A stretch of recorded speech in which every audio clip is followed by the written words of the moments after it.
So hi everyone, in this video we will look at a very famous problem which has been asked by Microsoft, Google, Amazon and many more. So the problem is statement is very simple. Given a linked list, reverse it in O1 space. There is a test case also given. Input, let's say 1, the head is 1 and the tail is at 8. 1 is connected to 2, 2 is 3, 4, 5, 6, so on, 7, 8, and the output should look something like this. That is, the head is now 8, which is next point to 7, this point to 6, points to 5, 4, 3, 2, and 1 has now become the tail. So you can pause the video here if you want to give it a try, otherwise look at the solution. So let's see how we can solve this problem. So the first thing I want to discuss was, what does this open space means? So this open space means that the interviewer wants us to solve it by doing only the manipulations of the pointers. So it does not want that we do first copy the list into some vector or array, then make another list out of it. They don't want that. They just want to see that if you can manipulate pointers or not. So let's take an input example. A, B, C, D, and E. So this is the head and this is the tail. So what I will do, I'll take a pointer previous, a current, and a pointer next. So initially this previous points to head,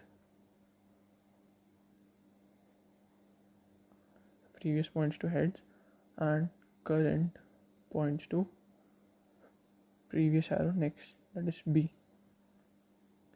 And now what I'll do is initialize next. N will be current arrow next. So here I've just redrawn this to make it a little clear. So as we said that previous was pointing to head, current was here, and next using this was here. So now what we will do is, and current arrow next becomes previous. So we can also make changes here. So current arrow next has now become,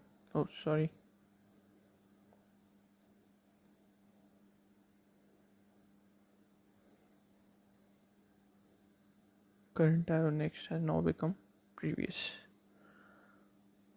Now if I see that previous actually head, so we have to make changes. We have to make previous arrow next point to null.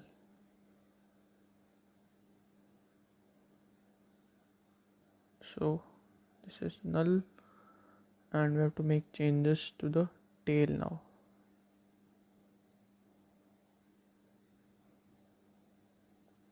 That is now tail points to the head.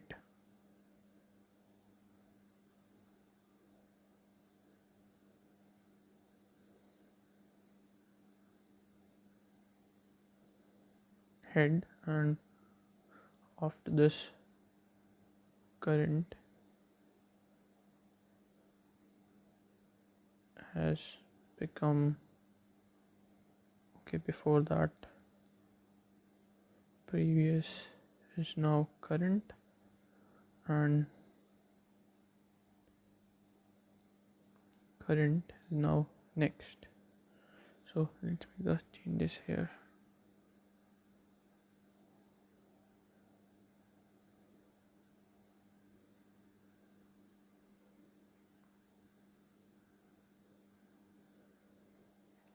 Now as you can again see next is current arrow next,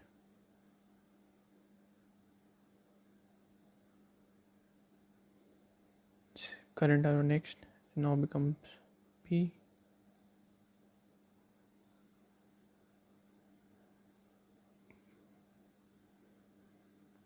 P becomes current,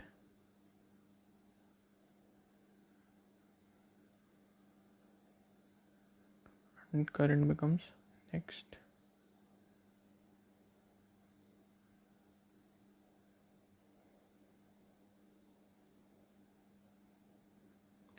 So if you follow along like this, you will see that the list will in the end look something like this.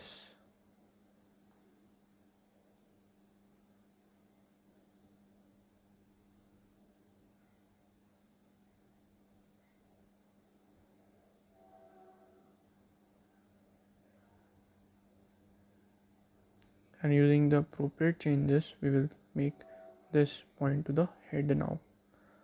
So now let's have a look at the code for this problem. So now let's look at the coding part of this problem. So as you can see, I've already made a node class and a linked list class. Let's see what it is in there. So node class had two public members, int and node star next, and a constructor which takes a value and initializes value this member to val. So next, look at linked list class. It has two private members, head and tail, and some methods defined on it, which is add node, which basically adds a node to the tail of the list, and print list to print the list. So you can see them if you have already made them. So now let's jump to the reverse list method. So let's first initialize previous with head, current with or head arrow next. Then let's build a loop to traverse the list while current is not null and initial mark next as current arrow next. Make changes to the current arrow next now points to previous, and let's see if previous is head, then tail will become head, and previous arrow next now points to null. So now current element or maybe previous is current now, and current is next. So once the loop has executed, the one part also remains is to make change to the tail. So when the loop breaks, what we'll have is the previous will point to actually the node which was tail in the original list. Okay, so which is now the head, the reverse list. So head is previous. So let's save it and compile. You can look at the main function, how it is made. Reverse list dot slash a. So as you can see, 0 1 2 3 4 5 6 7 8 9, and the reverse list is 9 8 7 6 5 4 3 2 1 0. So you can also give it try for some another input maybe, and what I recommend is you should try run this method to actually know how this pointer manipulation is working. So thank you for watching, and do subscribe to our channel Educators Hub.